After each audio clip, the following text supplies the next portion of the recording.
Baik Bapak Ibu, selanjutnya kita akan melihat bagaimana panduan pembuatan SOP sebagai bagian dari pemenuhan IPCPPOB. Seperti biasa, pertama-tama kita masuk terlebih dahulu ke website BPOM Toba, klik toba.pom.go.id pada laman pencarian, kemudian pilih menu layanan, setelah itu pilih layanan publik dan kita pilih kesian sertifikasi. Setelah itu kita akan diarahkan pada Google Form, kita pilih format pendaftaran dan setelah itu akan muncul berbagai template dokumen yang dapat kita jadikan sebagai panduan. Karena saat ini kita akan membahas bagaimana prosedur penarikan atau SOP penarikan produk, maka kita pilih bagian 12A. Setelah kita klik, maka akan muncul dokumen seperti ini. Seperti biasa, terdapat logo perusahaan, nama usaha, dan juga alamat usaha pada bagian atas. Kemudian, terdapat judul, prosedur penarikan produk. Kemudian nomor dokumennya, RC, mengacu pada recall, Bapak Ibu bisa sesuaikan, tanggal pengesahan dokumen, dan juga nomor revisinya. Yang pertama, terdapat di sini pernyataan recall.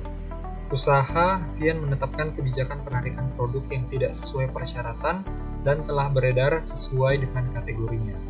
Kemudian terdapat bagian yang kedua, yaitu klasifikasi untuk mengkategorikan bahaya daripada produk. Yang pertama, ketidaksesuaian yang dapat mengancam jiwa, ketidaksesuaian yang berpotensi mengancam jiwa, dan ketidaksesuaian yang berpotensi mengakibatkan mutu tidak sesuai, termasuk ketidaksesuaian label pangan.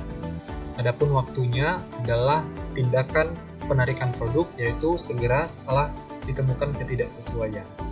Penanggung jawab untuk penarikan produk adalah bagian pemasaran, dan ini nanti Bapak Ibu sesuaikan dengan tanggung jawab yang telah disepakati pada masing-masing perusahaan.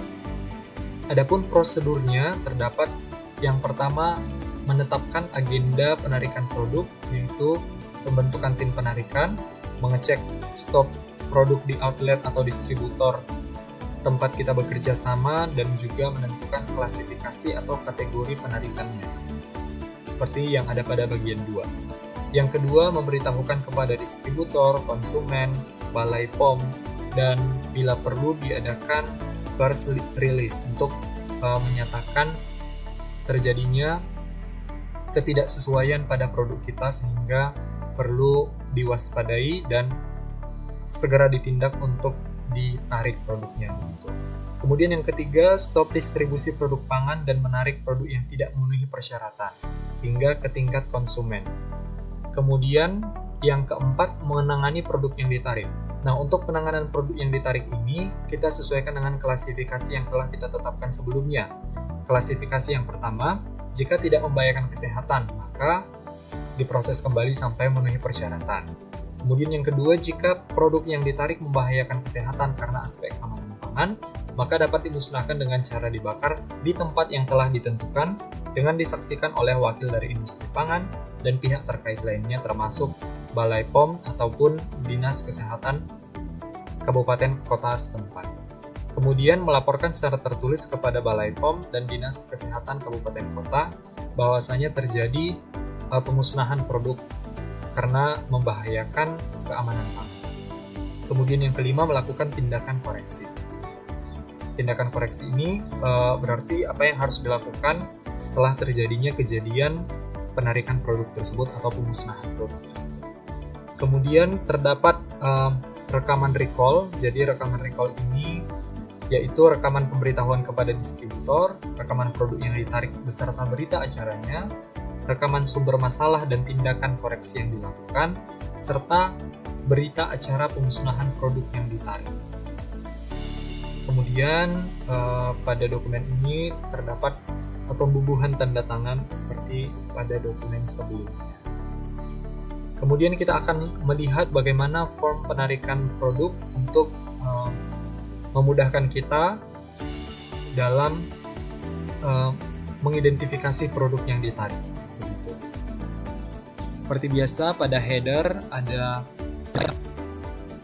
logo, kemudian ada nama usaha dan alamat usaha, ada judul, formulir penarikan produk pangan, kemudian nomor dokumen disesuaikan, pastikan agar tetap konsisten, kemudian ada tanggal pengesahan dokumen dan nomor revisinya.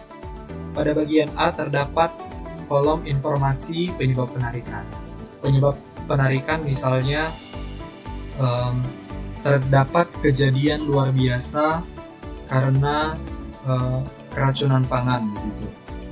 Itu dituliskan di sini, kemudian asal informasinya misalnya dari pengaduan masyarakat atau pengaduan konsumen gitu.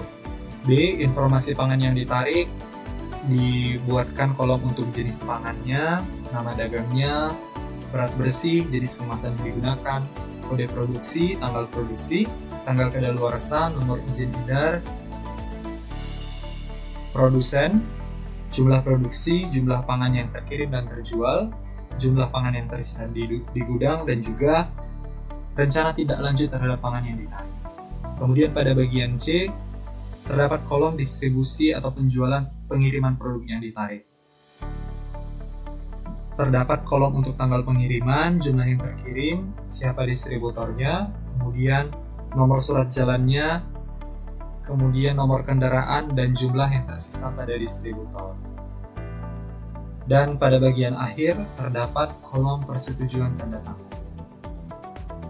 Demikian pemaparan panduan pembuatan SOP proses penarikan pangan dan juga formulir penarikan produk pangan. Terima kasih.